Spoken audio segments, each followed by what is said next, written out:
All right, it's that time of the year. It is Halloween season, horror movie season, 31 days of horror. And you're thinking, what are some Criterion Collection horror titles that I should think about adding to my collection? Well, I have several recommendations that I'm going to recommend here, at least 5 or 6 that I'm going to recommend here for you of titles in the Criterion Collection in the horror movie space that you may or may not have heard of that you really need to think about adding to your collection. Of course, the upcoming November Barnes & Noble sale is coming up. We're probably gonna maybe get a flash sale from Criterion later in the month of October. Fingers crossed for that. And then of course, Amazon.com. Check Amazon to see what the prices are for some of these titles. There may already be a pretty good price for some of these titles already that you might want to take advantage of. But these are several titles that I want to recommend in this video. Of course, my name is James. This is 20th and 21st Movies. On this channel, we cover a lot of Criterion Collection content, including reviews of Criterion Collection titles. We love talking all things cinema. We also talk a lot about now this year, Arrow Video titles and Kino Lorber titles, as well as studio releases. We talk about theater releases. We love talking all things cinema. So if that is up your alley, definitely consider clicking the subscribe button as well as the notifications so that you can be aware of new content as it comes out on this channel.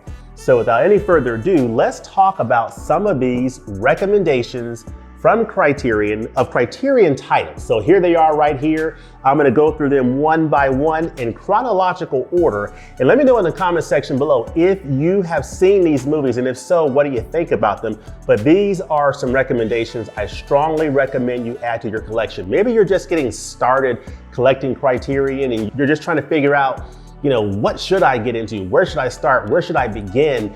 Today I'm covering some horror recommendations, but I have a ton of other videos on this channel that cover other Criterion recommendations, so check those out.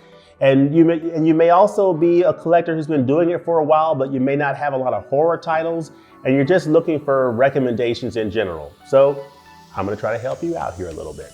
So the first recommendation is a title that is directed by Herc Harvey, and it's called Carnival of Souls. It's from 1962. And it comes in at 78 minutes, so it's a pretty short watch.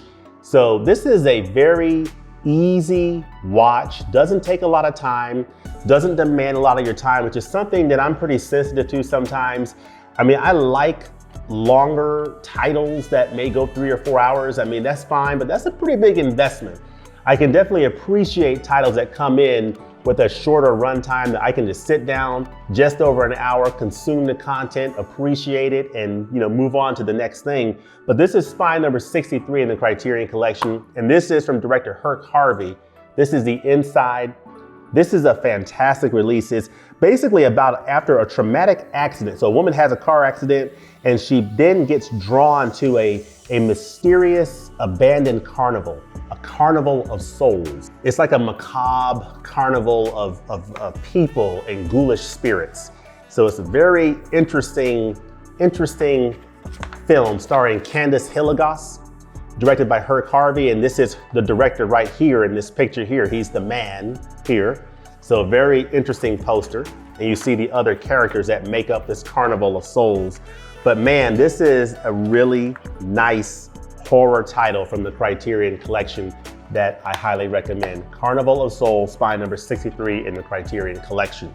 The next title is a title that was recommended to me from this great community of people. When it was released last year, it was a title that I really wasn't thinking about picking up, wasn't high on my radar at all, but I picked up Onibaba.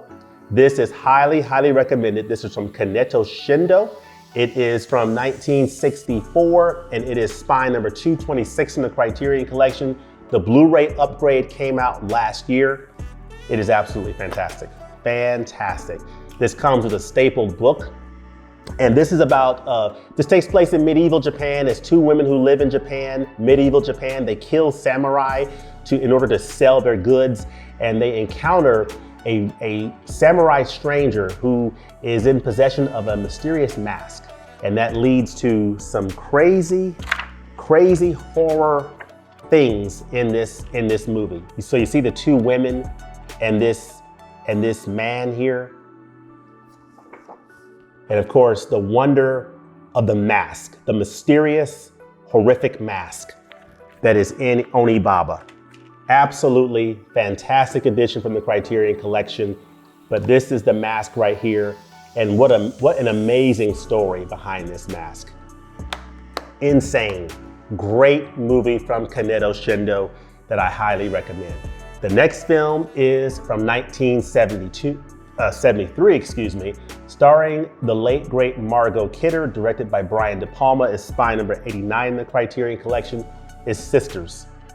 Great film, great film. This is one I have not seen in quite a while, so I'll be honest with you, the details escape me, but it's basically about a reporter who's trying to convince the police that she saw a murder in the apartment across from hers. Just fantastic film. This is actually what I'm gonna pop in the player this month as part of 31 Days of Horror and kind of revisit, because it's been a while since I've seen this film, but it's Brian De Palma, one of my favorite directors, starring Margot Kidder, just fantastic. You do get a stapled booklet with this as well, which is really cool, some nice art there, but just a fantastic release from the Criterion Collection that I'm looking forward to revisiting. A classic from Brian De Palma. This is not one of his best films by any stretch of the imagination, but it is entertaining enough. Stars Margot Kidder, and I highly recommend it. Sisters, 1973, from director Brian De Palma. So the next one, this next one here is likely the craziest movie you'll ever see. And it is spine number 539 in the Criterion Collection. And it is from 1977. It is from director Nobuhiko Abayashi, and it's called Houseu. Crazy movie, man. This is about a schoolgirl who has 6 friends. They go to her aunt's house, and her aunt's house is haunted. Now, that is a very simplistic way to describe the absolute bat crap craziness that is going on in this movie. This movie is so absolutely insane, it's not even funny. I mean, this movie is crazy. The things that go on in this film, you will not believe your eyes. Nice stapled book. Love this picture here. But there are some absolutely insane and crazy things. This is a picture of the school children heading to the aunt's house. And of course, on the inside, you see the disc art, which looks interesting, this disc art here. But then check out the interior of this case, and it gives you an idea of the zaniness that is going on in this film. And I don't want to say much more, because this is the kind of film that you just need to experience for yourself.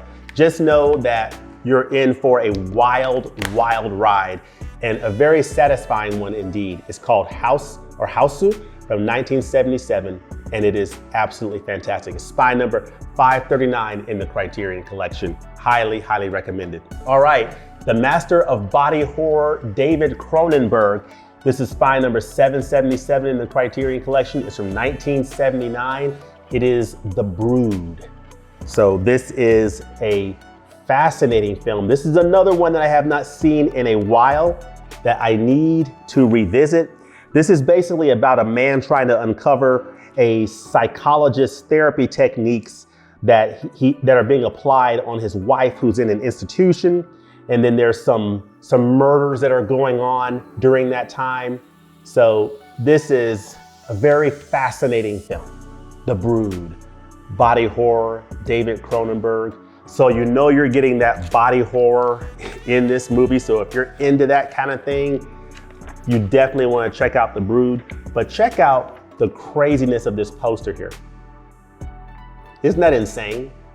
Makes you wonder what in the heck is going on in this movie.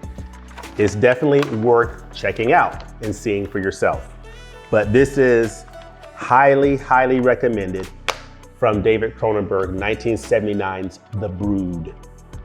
And then the last title that I will recommend is from film auteur Guillermo del Toro. So a lot of us love Guillermo del Toro's work. Take a swig of my milk here. This is his 2001 film, The Devil's Backbone. So this film is set during the Spanish Civil War, and it's dealing with a 12-year-old boy named Carlos, whose father died in the Spanish Civil War, and he arrives at a boys' orphanage. Of course, the orphanage is haunted. There's a lot of dark secrets to uncover in this mysterious orphanage. There's a lot of very fascinating imagery in this film, which is typical of Guillermo del Toro. You have this bomb here that plays a role in the film that is part of the setting of this movie. Really, really good film, but typical, fantastical imagery from Guillermo del Toro, who is an absolute master and auteur. This one's highly, highly recommended. This is from 2001, comes in at 108 minutes. You get a fold out with some nice art there. But this is a great title in the Criterion Collection and a great film from Guillermo del Toro. Highly, highly recommended. The Devil's Backbone. So there you go. Those are the 6 titles that I am recommending in this Criterion recommendations video for horror titles that you want to consider adding to your collection. All of these are excellent. From Carnival of Souls to Onibaba, Sisters, Houseu, The Brood, The Devil's Backbone. All of these are highly, highly recommended to add to your collection. Again, be on the lookout for sales on Amazon, of course, the potential Criterion Collection flash sale, and of course, the upcoming November Barnes & Noble Criterion Collection sale to pick up these titles. But let me know in the comments section below what you think about these films, and if you own any of these, what you think about them. And that's where I'll leave it. As always, thanks for watching, and we'll look forward to seeing you next time at the movies. Peace.